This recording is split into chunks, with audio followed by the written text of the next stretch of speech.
Assalamualaikum warahmatullahi wabarakatuh.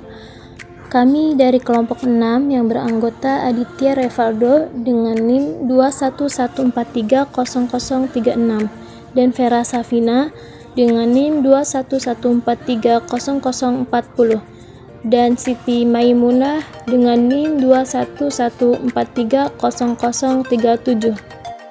Baiklah, saya di sini akan menjelaskan atau memaparkan materi tentang jurnal khusus dan jurnal pembalik. Yang pertama, pengertian jurnal khusus. Pengertian jurnal khusus adalah semua jurnal terkecuali untuk jurnal umum. Jurnal-jurnal ini digunakan untuk mencatat jenis-jenis transaksi tertentu yang berisi informasi penting. Pencatatan dalam jurnal khusus dilakukan agar catatan tersebut tidak memenuhi buku besar dengan cepat. Meskipun nantinya jumlah total dalam jurnal-jurnal khusus ini secara berkala dimasukkan ke buku besar umum dalam bentuk ringkasan secara berkala, jurnal khusus juga bertindak sebagai alat pemantau untuk organisasi bisnis. Jurnal-jurnal ini mengurangi kemungkinan perubahan dalam catatan akuntansi karena entry-entry di dalamnya dibuat dalam urutan kronologis. Di dalam pencatatan pembukuan akuntansi, dikenal istilah jurnal umum dan jurnal khusus. Jurnal umum merupakan jurnal serbaguna yang mencatat semua transaksi. Untuk perusahaan kecil dan menengah, jurnal umum cukup untuk pencatatan berbagai transaksi. Namun lain halnya jika perusahaan yang dijalankan merupakan perusahaan besar dengan banyak sekali transaksi. Dalam kasus ini, jika semua transaksi dimasukkan ke dalam jurnal umum, pencarian informasi terhadap transaksi tertentu akan menjadi sulit. Maka dari itulah, jurnal khusus dimunculkan untuk mencatat transaksi-transaksi khusus yang adalah pada perusahaan. Transaksi khusus yang dimaksud adalah transaksi yang banyak dan sering terjadi serta bersifat sama dan berulang. Transaksi yang dicatat dalam jurnal khusus ada bermacam-macam, maka dari itu jurnal ini dibagi ke dalam 4 macam. Berikut merupakan jenis-jenis jurnal khusus yang perlu Anda pahami. Yang pertama, jurnal pembelian.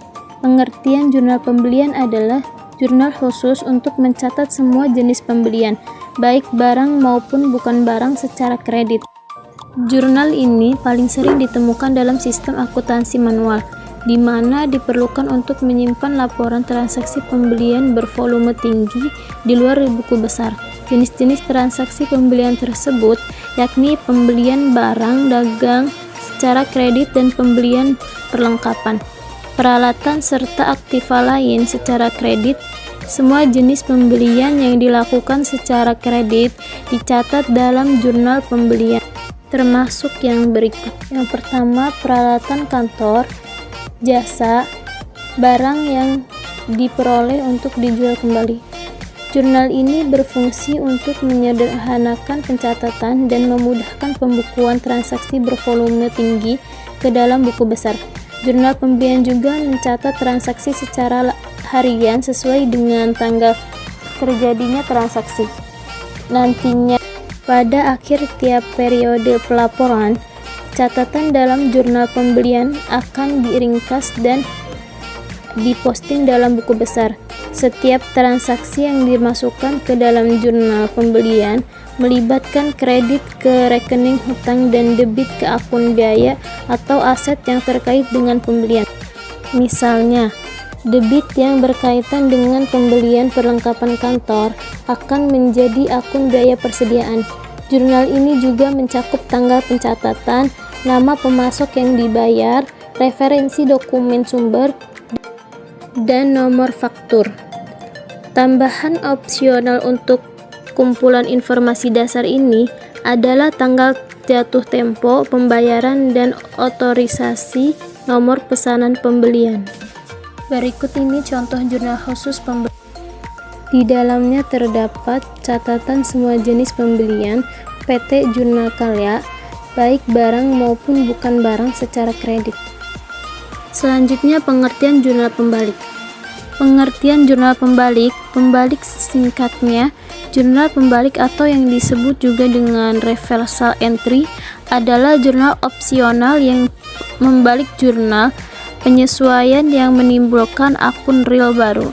Seperti yang Anda tahu, akun real merupakan akun yang terus ada dan berlangsung pada periode akun berikutnya. Itu artinya akun real tidak pernah ditutup ketika ada perpindahan periode. Dengan kata lain, saldo pada akun real akan terus tersaji selama perusahaan terus mengoperasikan bisnisnya. Perusahaan seringkali membutuhkan jurnal pembalik untuk membantu mereka dalam menyederhanakan pencatatan ketika ingin memasuki periode akuntansi selanjutnya.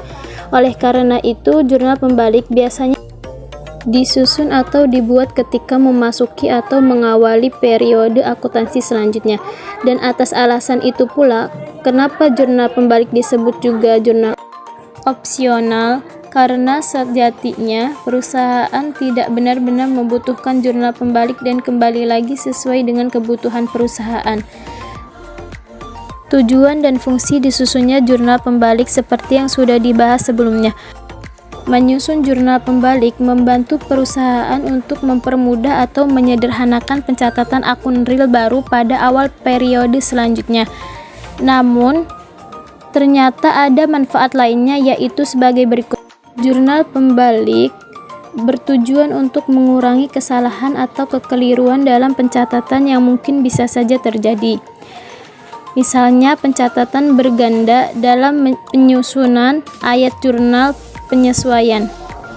Mempermudah perusahaan dalam pengawasan untuk menjaga konsistensi pencatatan pada akun-akun tertentu. Meningkatkan akurasi dan efisiensi perusahaan dalam mencatat dan mengelola proses akuntansi.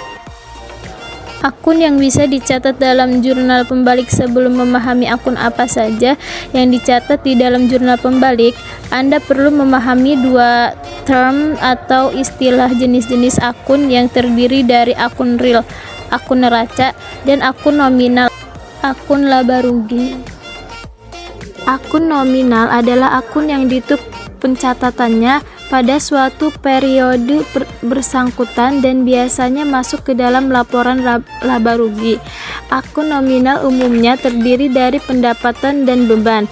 Sedangkan akun real seperti yang sudah sebelumnya adalah akun yang saldonya akan terus ada atau tercatat pada periode selanjutnya. Itu artinya akun real ini bersifat tetap. Akun real sendiri terdiri dari harta atau aktiva baik yang sifatnya tetap maupun tidak tetap, utang atau liabilitas, dan juga modal. Oleh karena jurnal pembalik mencatat akun real yang baru pada jurnal penyesuaian, maka akun yang bisa dicatat tentu akun-akun real.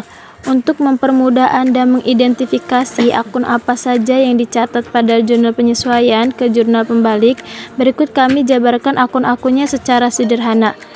1. Akun beban, utang yang masih harus dibayar umumnya.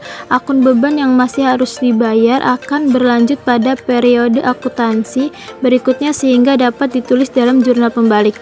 2. Akun beban utang yang dibayar di muka. Akun beban yang dibayar di muka umumnya belum dicatat namun sudah dibayarkan pada periode tersebut sehingga perlu dibuat di dalam jurnal pembalik. 3. Akun pendapatan yang masih harus diterima piutang meski pendapat itu masuk ke dalam akun laba rugi. Namun karena pendapatan tersebut belum diterima oleh perusahaan, maka akun ini dianggap ke dalam akun neraca. Dalam hal ini adalah piutang. 4. Akun pendapatan yang diterima di muka akun, di mana pendapatan diterima perusahaan ketika awal transaksi, namun pembayaran belum dilakukan sepenuhnya oleh pembeli. Biasanya konsumen atau pembeli akan membayar sepenuhnya ketika pekerjaan yang diminta telah selesai atau produk yang diminta telah tersedia. 5. Pemakaian peralatan yang tercatat sebagai beban akun. Selanjutnya adalah pemakaian peralatan tercatat sebagai beban atau masuk ke dalam akun kredit. Itu artinya perusahaan masih memiliki beban atas peralatan tersebut dan harus masuk ke dalam jurnal pembalik. Selanjutnya, contoh dan cara membuat jurnal pembalik. Jika membahas secara teori, maka tidak lengkap untuk tidak mempraktekannya. Untuk itu, Anda juga harus memahami contoh dan cara membuat jurnal pembalik.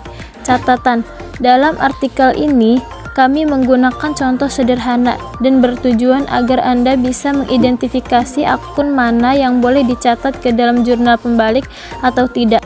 Simak ilustrasi contoh sebagai berikut. Misal, Abdul pengusaha roti dan telah membuat jurnal penyesuaian yang telah dilakukan pada bulan Desember 2020 dengan rincian sebagai berikut. Baiklah, perhatikan contoh jurnal pembalik di bawah ini. Cukup sekian dari kelompok kami. Terima kasih. Wassalamualaikum warahmatullahi wabarakatuh.